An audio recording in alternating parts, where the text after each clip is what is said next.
evening and welcome to the regular study session of the Independent City Council. I'm sorry, I started the meeting right in the middle of your conversation. Anyway, welcome to the regular study session of the Independent City Council for Monday, August 23rd, 2021. Our first presentation this evening is on our tax increment financing 5-year review. Mr. City Manager. Yes, Madam Mayor, members of the council, per state statute, Mr. Tom Scannell is here to provide you with the mandatory review of the TIFs that fall under this year's 5-year review. So here's Mr. Scannell. Good evening, Mayor and members of the council. My name is Tom Scannell. I'm the Community Development Director. As the City Manager has mentioned, we are doing the statutory 5-year review of our tax increment financing. This year we are reviewing 2 projects, Hartman Heritage and Marketplace. So a public hearing is required for all TIF projects every 5 years and at closing. The purpose of that is to review the redevelopment plan as well as the project. And so this public hearing will occur at the September 7th City Council meeting. The first TIF that is up is the Hartman Heritage TIF. This TIF is located at the northwest corner of I-70 and Little Blue Parkway. The map on your screen kind of highlights the boundaries of the Hartman Heritage TIF. The redevelopment plan covers approximately 60.3 acres. As part of that TIF redevelopment plan, 270,000 square feet of retail commercial space as well as a convention center hotel were to be built. An additional 325,000 square feet of office development were to be built, and 40,000 square feet of restaurant, professional, and financial office development. Some of the public improvements to be built as part of this project included Jackson Drive and making improvements to where Jackson Drive ties into 39th Street and Celsa Road. The objectives of the plan is to address the blighting conditions as well as encouraging orderly development, but also to construct roads and sidewalks within the vicinity to improve traffic patterns, and then also to make improvements to the Little Blue Trace Park to incorporate that into public space for pedestrians. A little bit of an overview in the Hartman Heritage TIF. This TIF was approved in 1998, so this is the 23rd year. This TIF was approved for 23 years. It captures 50% of the economic activity taxes, also known as EATs. These are the sales tax generated by retail operations. It's also collecting 100% of the payment in lieu of taxes. These are the property taxes that are generated off of the project. This slide here kind of shows the overview or the TIF status for Hartman Heritage. Again, this TIF was approved in 1998. Total project cost, a little over $97.5 million. The incentive approved was a little over $22 million. All of that has been certified as reimbursable project cost. The next TIF we're going to consider tonight is the Marketplace TIF. This is located at the southeast corner of I-70 and Nolan Road. I-70 there is located on the top part of the screen, with Nolan Road there on the left-hand side. This redevelopment project covers approximately 27.5 acres. Some of the things that this project did was acquire and demolish a former hotel at that property, and then in its place it will construct new pad sites, and then also made facade and tenant improvements within the Marketplace shopping center.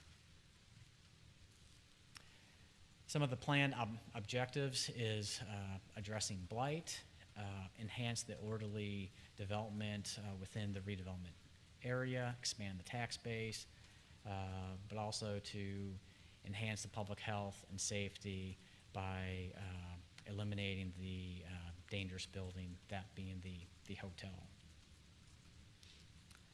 This TIF was approved in 2016. It was approved for 23 years, so this is its first 5-year review. This TIF captures 50% of the economic activity taxes and 100% of the property taxes. This slide here kind of shows the status of the TIF.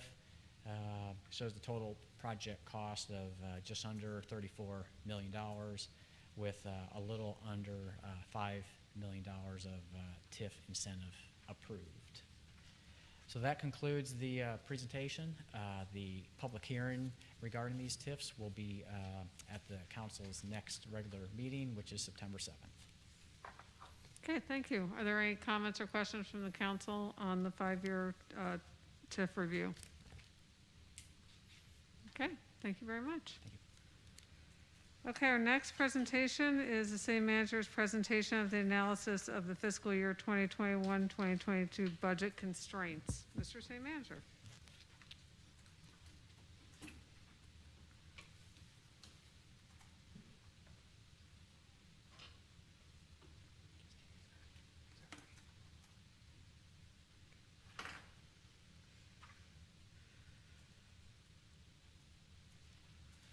Okay, good evening, Madam Mayor, members of the council. As the mayor indicated, I'm Zach Walker, city manager. Tonight I'm going to present you with a presentation that I call the budget constraint analysis. This is a report that I developed back during my tenure with the city as the city's management analyst. And I thought as we grapple with some of our budget issues, it would be apropos to begin talking about how is our budget limited and constrained in its uses? You know, it's not uncommon, I know in your role and certainly in mine, that folks wonder why we have a $300 million budget and we're not able to reallocate those resources for some of those priorities. And so my hope and purpose for tonight is to try to answer some of those questions about how our dollars are restricted and the decision making that goes into navigating those restrictions. Before I dive too deeply into this, I will tell you 2 caveats. One, this really is most beneficial if you think of this as a retrospective look at our adopted budget, not necessarily foreshadowing budgets to come, but more how has our past budget been put together with some of the restrictions that are in place. And secondarily, always remembering that, you know, this is not how we do budget development. We are guided by our city charter, which tells us that we have to develop all of those individual fund level accounting decisions and make sure that our revenues match our expenditures on an annual basis. So with those 2 caveats in mind, we'll go ahead and navigate through this. As always, we're talking about financial management and financial sustainability because it is one of the core goals established by the City Council in the adopted strategic plan, Independence for All. And I would argue that that is probably the most important goal because it is the goal from which all other goals in the city flow. We can't talk about how we're going to attain and achieve other things like quality of life and growth in the community if we don't have that strong financial foundation underneath of us. So that's why it's important that we get our bearing straight about that. Again, you've seen this slide before. I showed it to you most recently in our budget presentation back in May. But the City Council has an adopted fund balance policy for our general fund of 16%. That is 16% of revenue. The yellow dashed line, just as a reminder, is where that 16% mark would be. This year, our budget had a fund balance of $5.5 approximately $5 million. We project at the end of the year that we're going to finish a little bit closer to $6.4 million, all things being equal.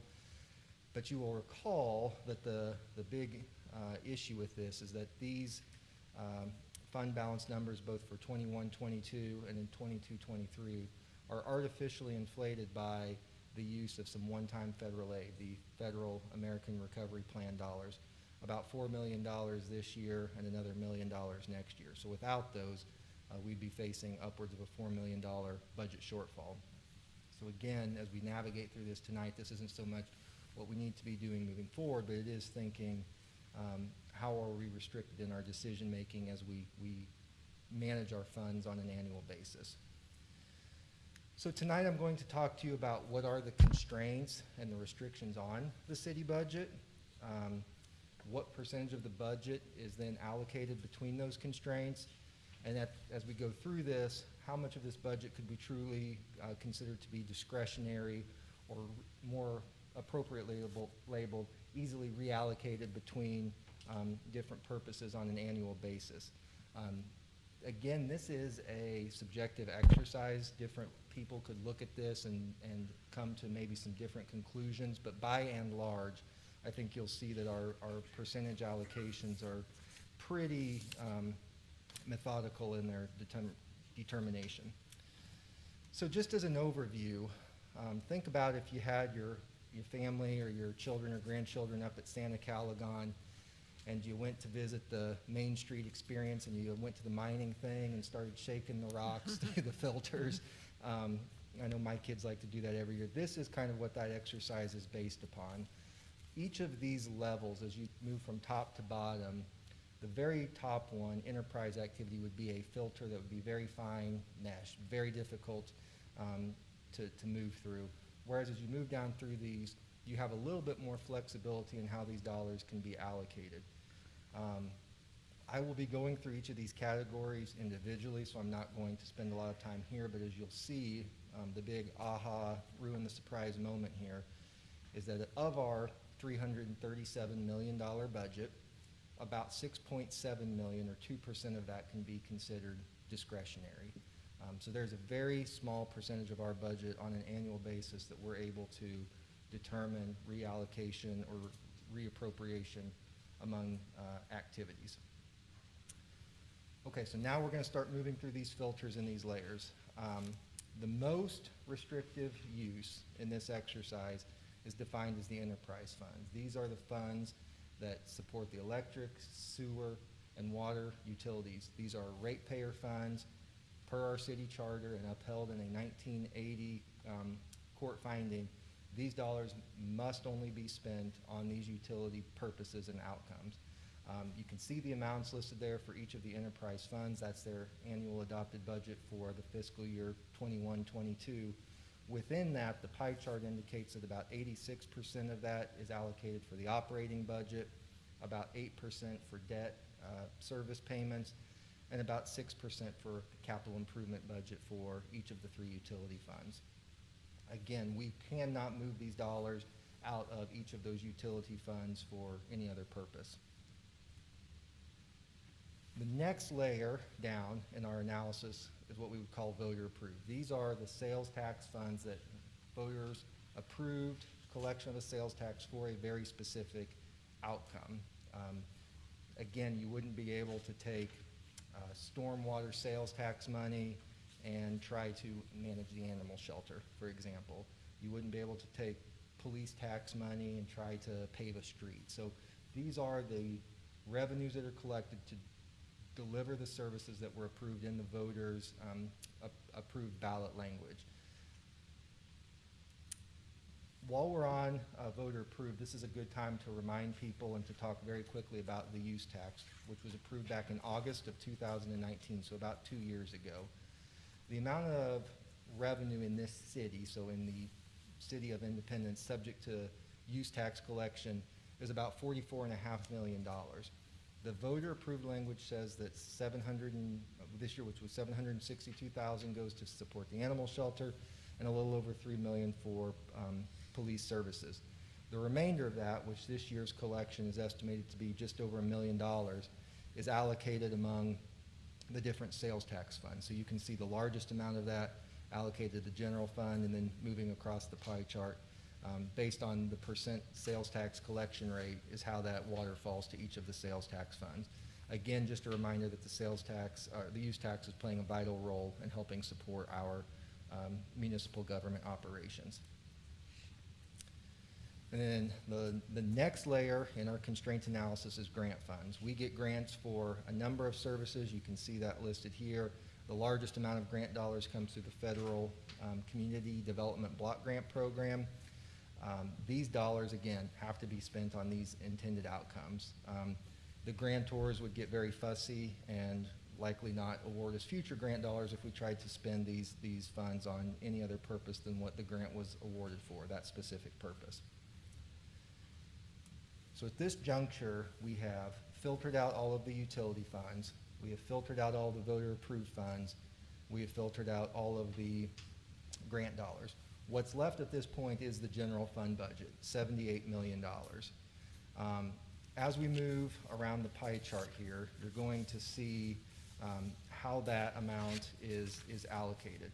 So in our filter, the next restricted level is debt and lease payments. These are the small amount, but it's restricted to paying the debt service for that specific bond or amount that was borrowed. Here it's about 0.5% within the general fund, or $395,000. The next layer down would be state law and city charter mandated items, so things that either, again, as it sounds, dictated by state law or mandated by city charter. We have to fund these programs and services. That's about 8% of our general fund resources. That next layer down would be the voter approved items. Just for you and the folks listening at home, that $620,000 is primarily our combat program, so the DARE program and the anti-drug tax program. That is what the $620,000 for voter approved is. Dedicated revenue, this is where we have implemented a fee to support program services. So for example, if we had a building permit, which then the revenues from that help support our permit inspectors. That revenue is dedicated to support that specific program. Ordinances and resolutions, these are items adopted either by this city council or prior city councils where we are required to provide a program or a service. This could be everything as familiar to animal control all the way up through and including the sister cities or the Truman Award program. Those are examples of things that have been created by past or current councils that are ordinances or resolutions. Fixed costs, these are, now we're kind of into where our filter's pretty open. These are things that could be reallocated, but on an annual basis, it's going to be difficult to do that. It's going to be a multi-year conversation to want to move those around. The primary expenditures within fixed costs are police and fire services. Think about how difficult, it would be, in case my budget presentation's putting you to sleep, you're awake now, how difficult it would be to reallocate and have a completely volunteer fire service. I mean, ludicrous, right? But so that's why it's listed as a fixed cost. That's a multi-year conversation if you would even want to begin to entertain something as convoluted and complicated as that. That's where we filter down to the 9% of the budget, or of the general fund, I should say, $6.7 million that can be considered discretionary or flexible income. And taking a quick look at that, that number even in itself is a little misleading in and of itself. Because of that 6.7 million, 2.4 million of that is dedicated for our retiree health insurance program, and I would suspect my friend Mr. Sorensen would not consider the retiree health insurance program to be discretionary. So you can see again, 34%, rough math give or take there, of that $6.7 million is bound to help support our ongoing benefits for our retirees and spouses on that plan. But then moving around that pie chart there, 52% of that supports governance. Of that number in there, 55% of that is our retiree health insurance program. Then the rest of that would be our either policy-making commitments, so salaries for city manager's office, city council office, our finance department, our human resources department, our legal services, sort of all of those policy and internal service things.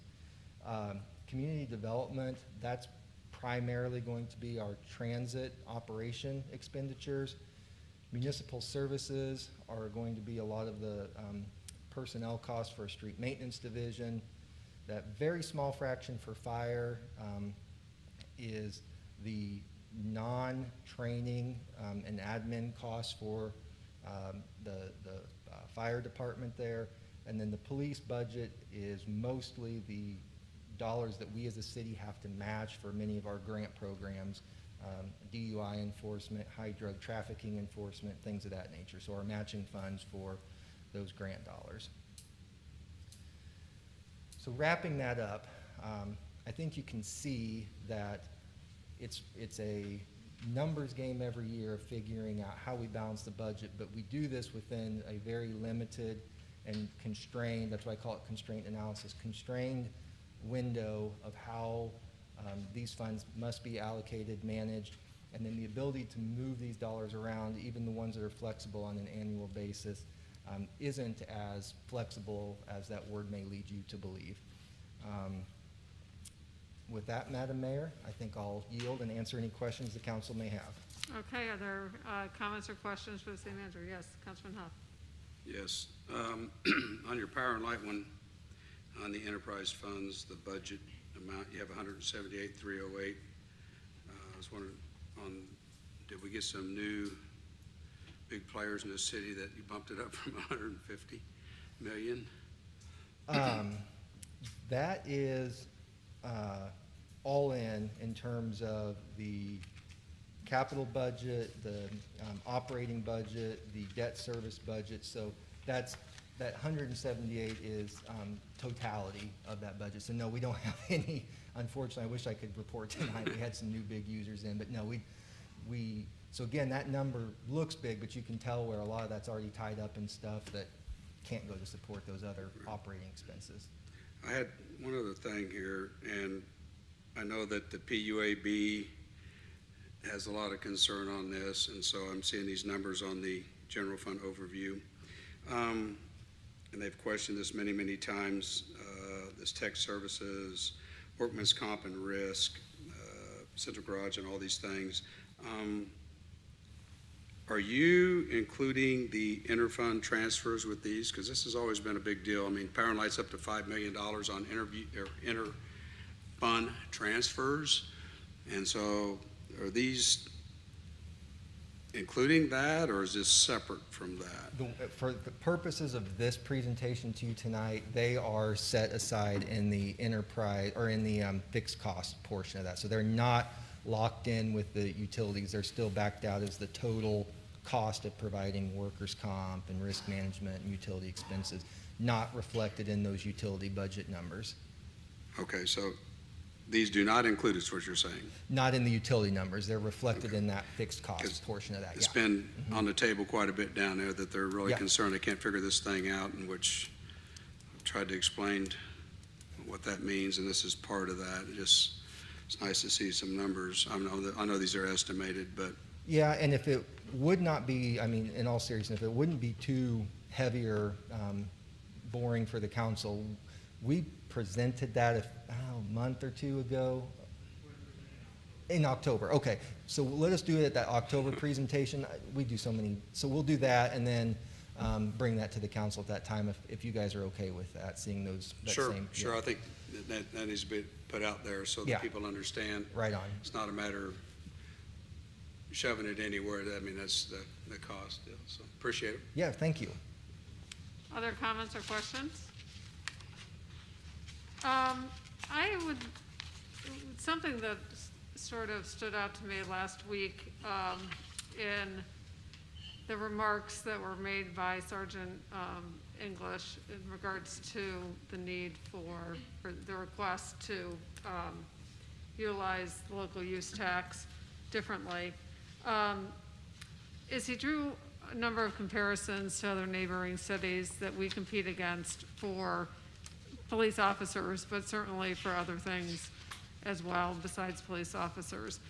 And I know this is very routine when we're negotiating contracts, is that we look at peer cities.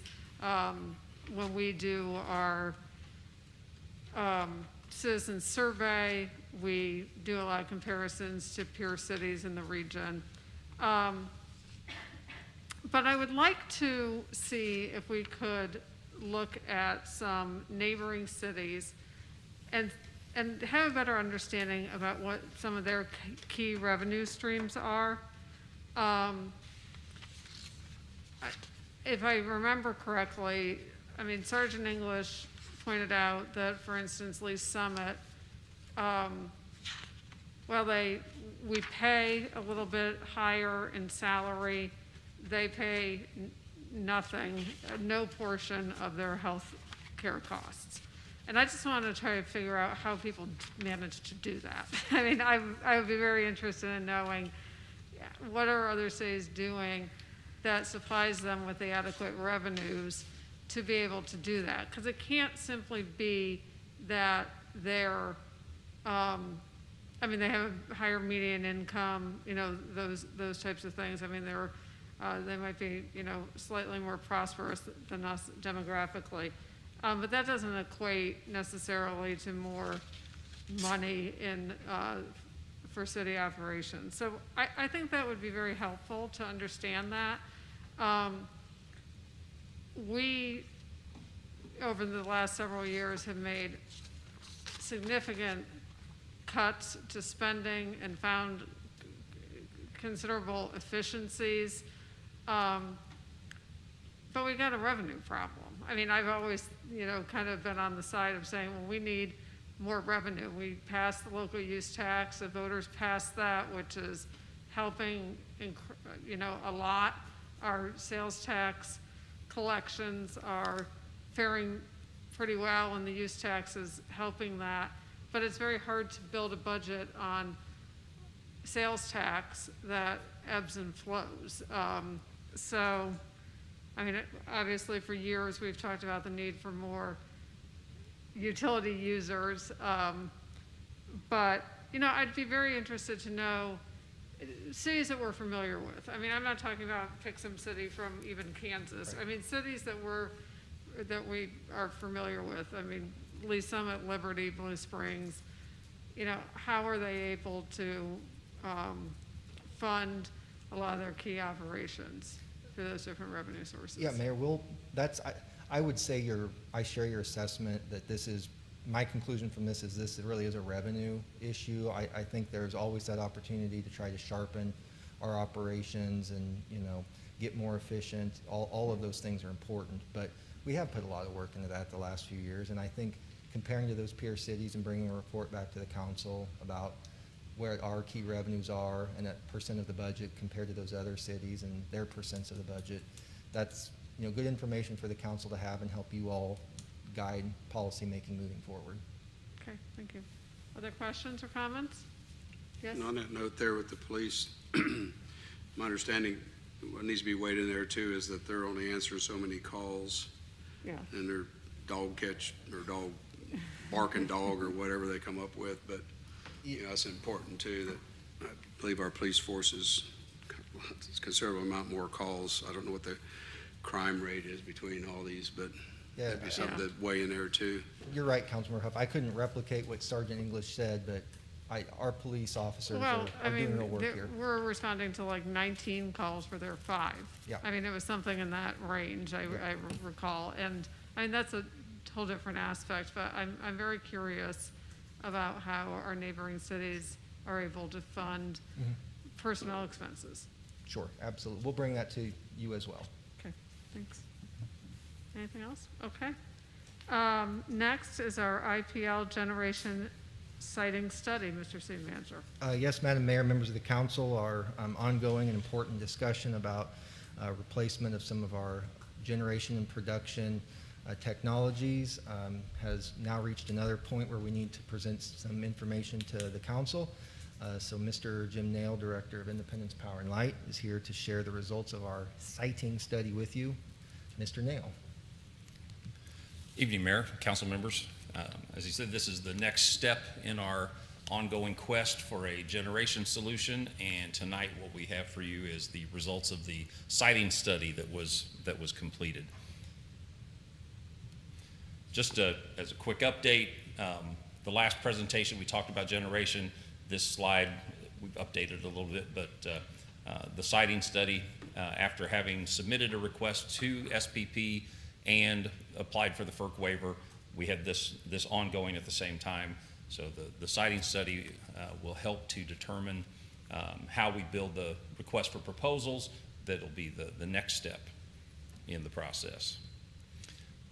Real quick, the purpose of the Citing study as assigned to the firm that we worked with, the purpose was to find the most appropriate technologies and locations for replacement of, and we used up to 108 because that was the number we could ask for from Southwest Power Pool, assuming we get the waiver of existing and or recently retired electric generating capabilities at locations within the existing IPL infrastructure. Some of the considerations that the study had as far as what parameters they had, boundaries they had as far as what they looked at. One of the main things was that whatever we do, we want to improve the efficiency of our system and the cost effectiveness of our operation, maintain the reliability of our system and our resilience of our system, which as we saw in the winter, that's a very important aspect of it. Previous studies that were presented indicated that if we choose to eliminate all generation, it was estimated, and this was a couple of years ago, but it was estimated that we would need over $30 million in transmission and distribution improvements to maintain the same level of system reliability if the generation was eliminated. So that was a consideration for moving ahead with the study. And then the use of the Southwest Power Pool replacement process, that was another important element because if we choose to go with all new generation at a new location, that drops us into that 4 to 5 year approval pipeline, that current backlog that SPP is trying to get their hands around. If we are able to get generation in the existing sites, then it's a much shorter process. Also, one of the issues with the new generation requests is they study multiple requests all at the same time, and the results of that study will indicate how that new generation stresses the system, where it shifts some of the loads and the choke points, and it'll identify transmission system upgrades that are necessary to support that entire group of studies. Everybody in that group of studies shares in that cost, even if your piece doesn't have any requirements. So trying to avoid that and stick with the replacement process would be an important part of this. Some of the constraints that they had to deal with, the electrical capacity and dispatch capability. Each of our substations has a capacity limit that has been studied and approved by Southwest Power Pool, and to use the replacement process, you have to stay within that limit. Anything, if we were to put anything in excess of those capabilities, we could get approved up to the maximum limit, and then anything above that would drop into that, again, that 4 to 5 year approval process and a share of the upgrade costs. Another constraint that we placed on them was that whatever they looked at, we wanted to make sure that it has high availability and high reliability. Availability means that it's there, it's available for use as much as possible across the year, and reliability is that when you push the button, it starts. So we wanted to make sure that those were both factors they included. Multiple fuel sources. Again, as we saw in the winter storm, it was, even though we preferred not to run on diesel fuel, having that capability was very key during that winter storm. So having those multiple fuel sources instead of locking into one choice, that was important.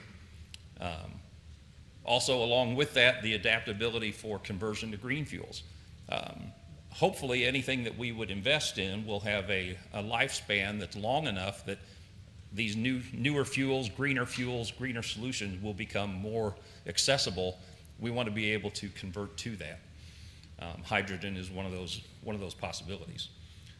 And again, tied in with that is the ability of whatever systems we would look at to support further decarbonization and addition of renewables on the system.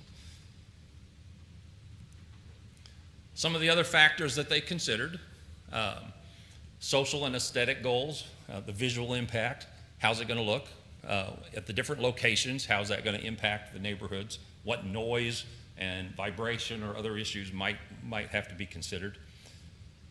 Capital and O&M costs, both, because you have an installed cost of your system, your preparation of the site, the engineering, getting all the equipment in, but then once you have it installed, what's your ongoing operating and maintenance costs? Those have to be considered. Costs of fuel, lube oil consumption, how frequent are the maintenance targets, how complex are those? All of that is factored into this. Environmental permitting. Even though we have existing permits at each of these sites, they're very, very much tied to the type of emissions that are currently there, the volume of emissions that are currently there, and any changes to that would have to be studied and look at what impact that would have on the permitting process. And finally, water and wastewater requirements. Different systems have different requirements for support of whether it's demineralized water or just tap water, the waste stream that comes off of that, and any of the sites would have to be evaluated for their ability to handle that. So, getting into the study itself, and it's a 94-page report, which I'm not going to go through all 94 pages with you tonight. I'll spare you that. But some of the key parts of it, this table appears early in the study, and it shows what's required for all the different types of generation. Because one of the things we told them is going into this, keep an open book and what's possible. So look at all the different types of generation. And here they've listed in this chart some of the different types that would be available to us, and then the corresponding real estate that would be required to put something like that in. And as you go down that list, you can see that some of them, the big wind turbines like we see out in Kansas, to put in 100 megawatts would be 5,400 acres. Obviously, that's not something that we're going to be available for sub-I or sub-H. Even a vertical axis. If you've seen the helical spiral wind turbine that we have out there at the IUC, if you've driven through the passes in California, you'll see a lot of those very tall. They take up a lot less space, but still 540 acres to put in 100 megawatts. Same thing with solar thermal, photovoltaic, a lot of acreage required to put in the amount of power that we think we need to replace. Then they took a look at what are the sites that we have. And here you see an overview of substation H. This is the one up there at Salisbury Road in 291. The white space there is about 6/10 of an acre that would be available for use there at substation H, and that's where the current combustion turbines sit now. Substation I, same thing, about 6/10 of an acre. The white section in the middle of the property is where the current combustion turbines sit and could be used for new generation. Then you see substation A, the pink section there, that's the existing substation and all the infrastructure there. Between it and Truman Road is about, I think that's about 2 acres there. And then you have another 2 acres on the north side where the cooling towers and some of the open land sit. So a lot of options there at the Blue Valley site. Now you notice you didn't see a picture for Sub J. Sub J, talking to Spire, we can't get natural gas to Sub J at the kind of pressure and volume that we need to be able to support new generation. So we've essentially eliminated it from consideration. However, that being said, in the future, going forward, as like battery technology would become more accessible, more dependable or useful for situations, Sub J might be a great place to put a bank of batteries sometime in the future. Sub I, we don't have gas there yet, but Spire says they do have pipelines nearby that they can deliver the type of volume we need. And the cost of that would have to be figured into any proposal going forward. But it does have the gas available, about 6/10 of an acre. Some of the considerations we have to look at, though, are right across the railroad tracks and through some trees is a residential division that we've already gotten complaints for in the past for noise and vibration. And the north side of it is the Drum Farm Golf Course. So there are some considerations to developing that. Sub H already has a gas in place, so we've got that already there, about 6/10 of an acre. Good highway access to get equipment in and out. However, on the back side of it, you do have, again, residential area that you would obviously take that into account with any development plans. Substation A, we have the gas, it's a large industrial site already. It has lots of more room than the others combined. So Sub A looks like it's probably a good candidate for consideration. And of course, that is depending on whether or not we get the waiver from FERC and can go through the Southwest Power Pool replacement process. We did have them look at the different technologies and what they came back with, their assessment. Aeroderivative combustion turbines, they fit within the available space. And in this 94-page report, for each substation, you'll see different configurations based on multiple sizes of turbines that would be possible and how much you could put in each site. They fit within that space. They do have the capacity factor and the operating profile that would be suitable for the Southwest Power Pool market that we participate in. Reciprocating engines, those also will fit into this profile. Reciprocating engines, right now, it looks like they probably have the best efficiency, but they also have higher operating costs. The initial construction cost is about 25 to 30% more, and then they have ongoing maintenance, more frequent maintenance, consumption of fuel oil. Even when they're on burning gas, they have to inject fuel oil for the combustion purpose. So that would have to be factored into the evaluation criteria for any offers that would come in. Wind and solar, just simply not suitable for what we have available as far as space. And battery storage technology. Batteries are really good for riding through small temporary fluctuations in the power, but at this point they're not dispatchable, which means you can't, if Hawthorne was to go offline and they needed 10 megawatts of dependable power, those batteries would only last a short time, so it doesn't count towards capacity or the dispatchable power. But it's something that can be considered for future as they work out some of those issues and get it to where it's something that can support the wind and solar fluctuations. Their conclusion was that the Blue Valley Power Station, Substation A, is the recommended location. Either Substation I or H, or a combination of both, would also be suitable locations. They recommended a transmission study to look at what's the pros and cons. Every year we do a transmission assessment of our system, and we identify potential contingencies and what steps we need to take to address those. Quite often, Substation I comes up as start a turbine, and that'll take care of our contingency. There are some situations where it may be start a turbine at H. Our gut feel is that I is the more likely candidate, but a transmission study would identify that. They could run the numbers, lots of calculations, and come up with an assessment of where the most good would be. As far as technology, either aeroderivatives or reciprocating engines, both are suitable for the situation that we've got at these locations and fitting within the Southwest Power Pool footprint.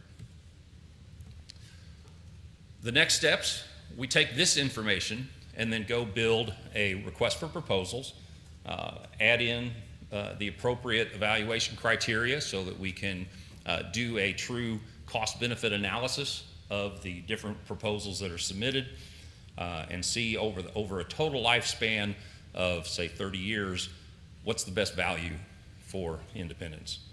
The transmission study to look at any reliability impacts for either Sub I or Sub H, And then pending a decision on the FERC waiver and the SPP review process, we would be ready to move forward with selecting a proposal and then presenting it to the council, and also including the PUAB in that as well. PUAB at their meeting last week, they discussed having a public hearing on generation, but they didn't make any decisions on how to move forward with that yet. But we'll certainly work with them to include them in that discussion. Subject to your questions, that's the summary of their report. Okay, thank you, Mr. Neal. Comments or questions? Yes. You had a few questions. On the arrows, they're just peak load, right? Not base? Aero derivatives, right now, they're looking, they were assessing those with a capacity factor of at least 30%. Dogwood, right now, they've been hitting about 38. So it's pretty close to being able to run as much as you want to run them. Okay. So according to this study, replacement's the way to go. I agree with you there. So on this study, you said sub I and H. H in particular was a good place because I already had the gas there. I could get it there pretty easy.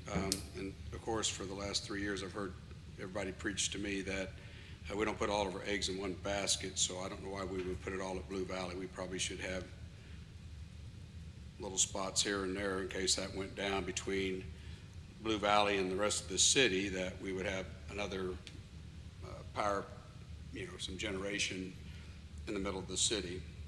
So I like the sub I and H. I'm glad that I'm for renewables. I have no problem with that, but in this area they're pretty tough. So it looks like that's kind of what they've come up with. One other thing, what percentage did they come up with where you become between new generation and replacement? You said, is it 108? Is that a percentage over what we need, or where do we come up with this number? Where is that line at? The 108 was, we looked at if we were to replace, if we got approval to replace all the capacity that we had at Blue Valley, that's in the 100, 110 range. And if you look at the largest size of reciprocating engines, the math works out that it's like five of that particular type would fit within the 108. So we just use that as so that you could do even number of units. So when does it become new rather than replacement? What's that number? Do you know? As far as what I'm getting at is, our CTs out there 92 or whatever, 95. I always call it 100. I was just wondering when that line bumps to make it different. For SPP's process, they look at each specific site. So whatever and they've got the numbers in here as far as what the rated levels are, but it's an individual location. So you've got, let's say there's 34 at H, and maybe the same at I, a little less at J. So anything above that at that location would become new. Okay. A couple other questions. How much does it cost to get gas into J, or is it completely out of the question? Spire said they could not deliver the volume. They don't have the large volume pipelines close enough that they could get it at the pressure we need, at the volume we need. Okay. Two other questions. With these units, do we have any kind of maintenance agreement that comes with this, a new warranty? You were talking about the maintenance and upkeep, the lubes, all that stuff. What comes with this? If you're buying new, what are they going to do for us? I mean, we pretty much dissolved Blue Valley and the employees. I mean, there's a few around, but when we talk about the maintenance end, is this going to be like a price agreement, or do they give us something? I mean, nothing's for free, I understand that, but what's involved in this, anything at all? Well, we'll find that out when we see the offers that come in. We'll have to evaluate each of the proposals and see what the total value is for each of them compared to the others.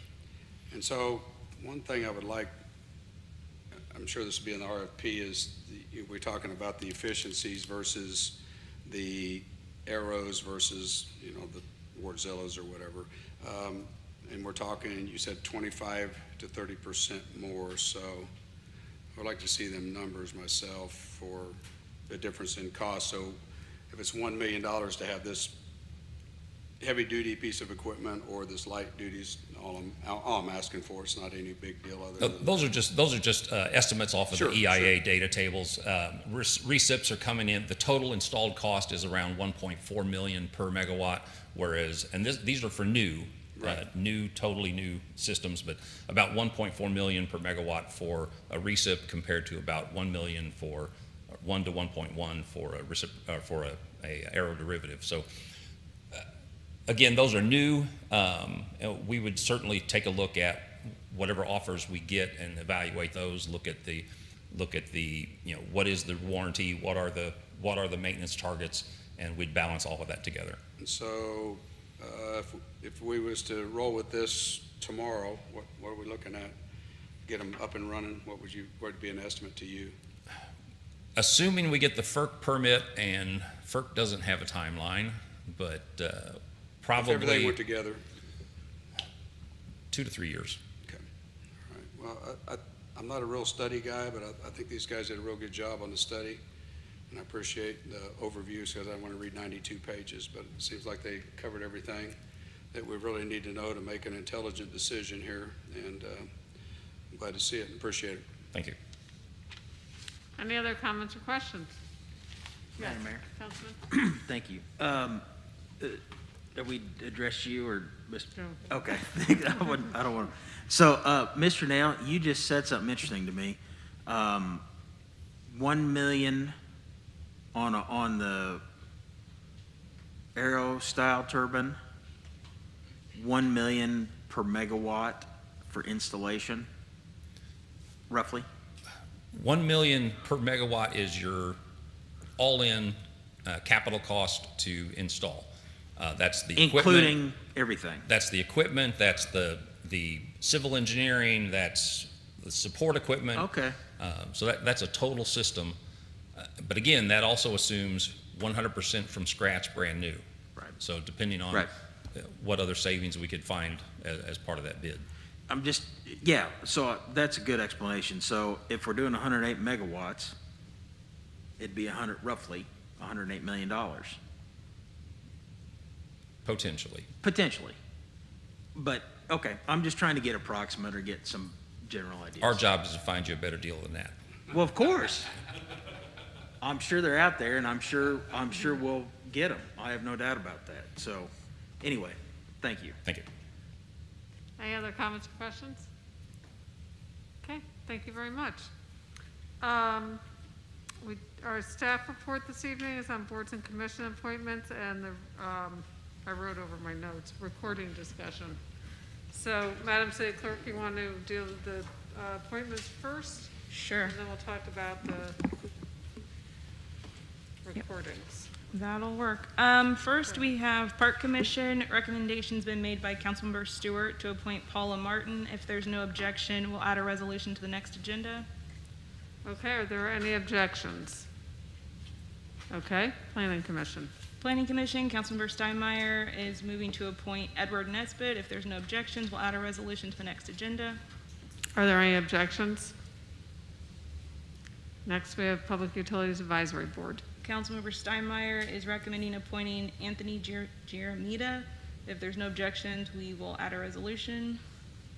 Are there any objections? Next is Slovak Sister City Committee. Recommendation's been made to appoint Jana Magnuson. If there's no objections, we'll add a resolution to the next agenda. Are there any objections? Okay, next is Public Safety Tax Oversight Committee. And I do have an update for this one, but first, Councilmember Hobart is making a recommendation to appoint Chris Burbridge. If there's no objections, we'll add a resolution to the next agenda. Are there any objections? Okay, do you have another one for Public Safety? Yes, and I just received confirmation this evening that Bruce Ludman will be Councilmember Perkins' recommendation. If there's no objections, we'll add a resolution to the next agenda. Okay, are there any objections? Finally, Board of Building and Engineering Appeals. Yes, Mayor Weir is making the recommendation to appoint Michael Fielding. If there's no objections, we'll add a resolution to the next agenda. Are there any objections? Okay, that concludes our appointments. Madam City Clerk, would you like to lead the discussion on recording of meetings, please? Yes, so in your packets, you received a memo from me, and this is a collaboration with the Communications Department and Meg Lewis, and essentially what staff is looking for is some guidance on how we record future boards and commissions meetings. Part of that memo outlines what we currently record, and like I said, we're just looking to see what the expectations are from council moving forward. You don't necessarily have to provide any feedback this evening, but there is a list at the bottom of that memo, and what would be beneficial is if each of the council members could go through that list, outline what their expectations are for each of those boards and commissions, and if you'd like to get that to me by Friday, then staff can create a resolution and add that to the next agenda. So, Mr. City Manager, I think it would be just, the city clerk provided us a lot of detail in the memo, but maybe just for everybody's benefit, we've struggled, I mean, obviously the last year and a half between online meetings, in-person meetings. People want access to these meetings because they can't attend them in some cases in person. But can you just briefly review for us what is required in order to make these meetings live versus recorded and broadcast later versus, only accessible if people want to attend in public, or in person, excuse me? Having a live meeting would require that to be in an area where we have the broadcast technology set up, so that those two places in our city facilities are here in our council chambers or out in the conference room at the Independence Utility Center where the Public Utility Advisory Board meets. Those are the two places where we have broadcasting technology to do a live production. And that would require that everybody be there in person? There in person, Yeah, okay. correct.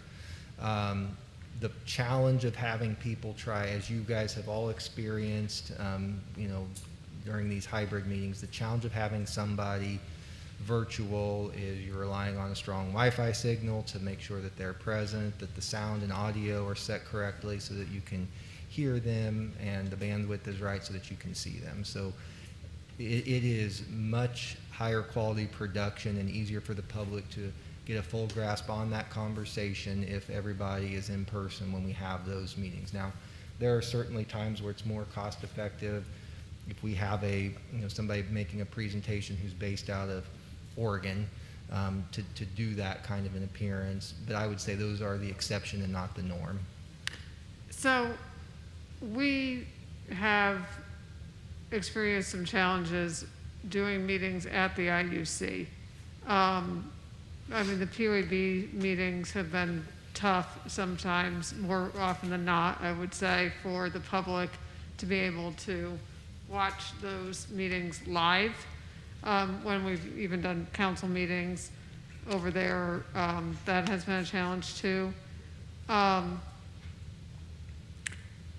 of the reasons is it's not set up at the same format where everybody on the board, you're kind of sitting around tables and, people have their backs, to the camera and those types of things. So I know when we designed that facility, it's the most modern facility that we have in the city. Why are we having so much trouble broadcasting meetings from that facility? I would bet if you asked the project manager on that project, it was not designed to be a live broadcast center. It was certainly to have public meetings, but not to be, KSHB studios there. Now, that said, with the investment that the council has allocated, we are taking steps to remediate that because we are having a higher demand. As you mentioned, that is our most modern building, so the demand is good. It's being requested that more public meetings be held there and that those be broadcast. So part of our investment with the communication funds that were allocated by the council are focusing on enhancing the technology there to do that further. And we have one or two people on staff who have the capability to broadcast these live meetings, is that correct? We have one, correct. We have one, Yep. okay. But we have capability to record meetings and post them later, rather than broadcasting them live. We do have equipment that we could set up at a site to record Okay. that and broadcast it later. But again, that does require a staff person to bring that technology to the site of the meeting and do that. Now, the third option is not a great one, but it's a backup if everything else fails. And many of us now have the technology built right into our laptops with a camera to open up a virtual meeting and record that meeting. But you're going to have audio issues if people aren't sitting nearby. You're going to have people moving their screens around trying to capture the speaker. So it is not going to be a very Okay. high quality production. Okay, thank you, yes. Yeah, Madam Mayor? Yep. I'll address you with this one. I've heard a lot of stuff on this lately. With the virus, has the state addressed the Sunshine Law at all with this? I mean, we have people without computers. We have, the things aren't working correctly. Are we getting into violation of Sunshine? I mean, not everybody has a computer and access to this, and it's supposed to be open. I was just wondering if the state's ever addressed it since the virus. Yes, that has been addressed. Even well before COVID, there was discussion about are people permitted to come to attend a meeting by, I think it says in the Sunshine Law, by phone, by conference call, by different technologies. So, Mr. City Manager, that has been addressed, and I don't recall off the top of my head, Mr. City Manager, but we're certainly with the city clerk and the city attorney making sure that we're in compliance with the Sunshine Law. To be in compliance, we need to, of course, make sure we've posted it correctly, that we've given the 24 hours notice. That's step one. We need to make sure we have a quorum of the people that are appointed to that committee there. And third, the people, even the ones who are appearing remotely, need to affirm that they are who they say they are and of their own free will, and not, Right, well, Yeah. the reason why I'm asking this, we had a person that's going to resign from a couple committees that doesn't have access to a computer, and so that's, Yeah. something I'm wanting to know. Yeah, and we had made the determination, of course, when we were all figuring out how to operate during the pandemic in the early months, year, we were figuring that all out. And then we came to a point where we asked our boards and commissions, you either have to meet in person or virtually. You can't, this hybrid doesn't work. As the city manager said, if we have somebody who, is giving a presentation and we don't want to fly them in from out of state to give a presentation, that we have that capability available to us, just as in the olden days you would do it by conference call or whatever. But, we've asked our boards and commissions to choose, would they like to meet in person or would they like to meet virtually? And I believe most of them have made that, all of them have made that choice. Okay. So it seems, it works fine as long as it's one or the other. It's just the combination that's difficult. And the people, the volunteers who serve on those boards and commissions, certainly if somebody doesn't have access to technology, then I would assume that the board would be willing to meet in person to accommodate that. I don't know that. That's up to the boards and commissions and their staff liaisons to work that out, but that's why we've asked people to determine if they want to meet virtually or in person. Okay, thank you. I just want to make sure we're in any kind of violation with all this virus things. Really made some crazy things out there, but just want to make sure we ain't violating them. Appreciate it. Yep. Madam City Clerk, the form that you gave us, is this available? Can you just email this to us? Is it a? Yeah, I can send you guys a copy of the Okay. spreadsheet. And like I said, I just need you to fill out whether or not you're looking for it to be recorded. So similar to the format that we have tonight, or if it's something that can be recorded through Teams, where the boards or commissions essentially would need to meet, 100% virtually. If the expectation is that we're going to record it through Teams, then that's how the boards would need to meet for it to work well. And then that can be sent over to Meg's team, and they can upload that to YouTube.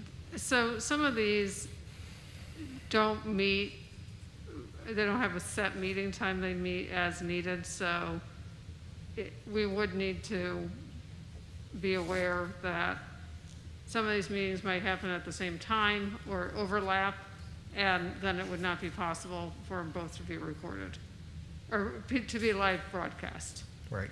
Okay. Are there any other discussion topics this evening that any council member wanted to bring forward? As I do every week, I'm just going to share with the community our vaccination clinics that we will be conducting this week. Tonight's was at Maywood Baptist Church from 5 to 7. Wednesday, we will be at the Farview Food Pantry from 10 till 1:30. Thursday, we'll be at Fire Station 3, which is on Winter Road, from 6 to 8 p.m. And then Friday, City Hall from 9 to 11 a.m. here in Conference Room D. I read some reports today that the Kansas City metropolitan area is approaching or may have reached 1 million vaccinations. The goal is 2 million. So we still have a long way to go. That's a wonderful achievement, and I was happy to hear it, but the challenge that the Kansas City metropolitan area took on was to do 2 million vaccinations. So there's plenty more opportunity to get more people vaccinated, and we will continue to have clinics 4 to 5 days a week to make that opportunity available to people here in Independence and Jackson County and anywhere in the metropolitan. If anybody wants to come and get a vaccine, you don't need to be an Independence resident, you don't need to be a Jackson County resident, you don't need to be a Missouri resident. If you would like to host an event and you can assure us that there will be a minimum of 10 people there to get vaccinated, please let us know and we'd be happy to come